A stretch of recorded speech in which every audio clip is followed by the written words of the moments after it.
Long waiting attracts mockery. You can be in the company of 4 girls as friends, and the one who is the kindest is the one no man is asking out. Even the one that will say, me, I know, say I crazy. Several men will be queuing. The one who is very kind, nobody's coming. Serve God, ready, prepared vessel. There's a place it gets to now that it becomes mockery. People start saying,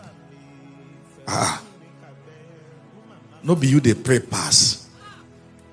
You know when friends gather and they are saying, you are the one that prayed the most amongst us.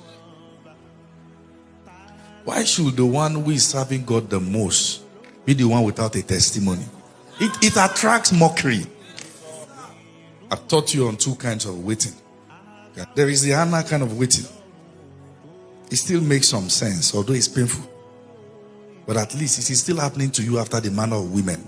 That is, the fellow is still menstruating, still ovulating. But there is the Sarah kind of waiting, where all the natural factors responsible at least to make the miracle predictable has packed up. Not only packed up, they packed up for years. There is a way waiting gets to that the person will tell God, don't bother.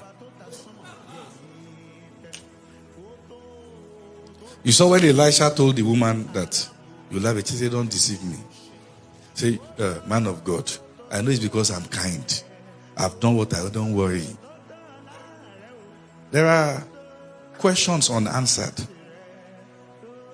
and certain wrinkles in our minds, areas that you have thrown in the towel. In fact, now when you pray, you don't mention it anymore.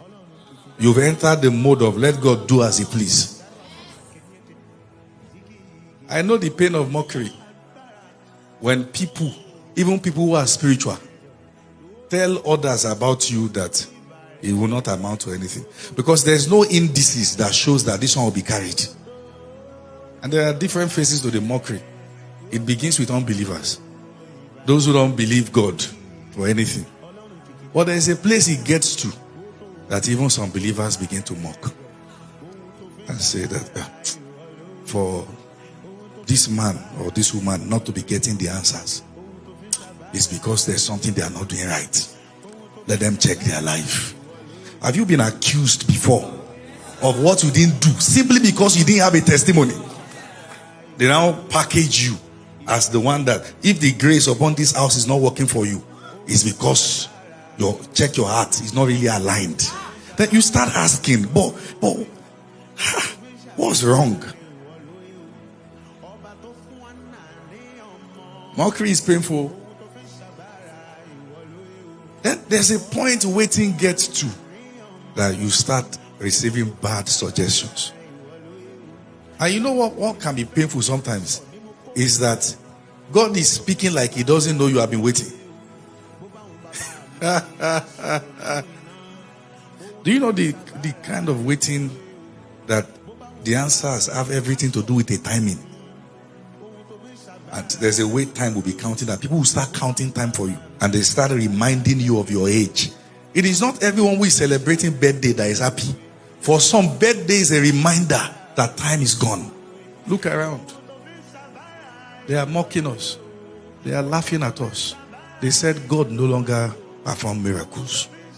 They said everything is a lie. Why? Because they know us. That despite the fact that we go to church, we still have problem. What is it that should happen that will answer the mockers on our behalf?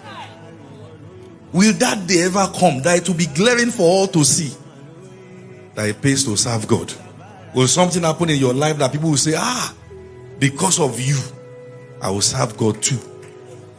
Or they are saying, if this is the way God treats those who serve him, but the day God shows up, will swallow all the years of waiting.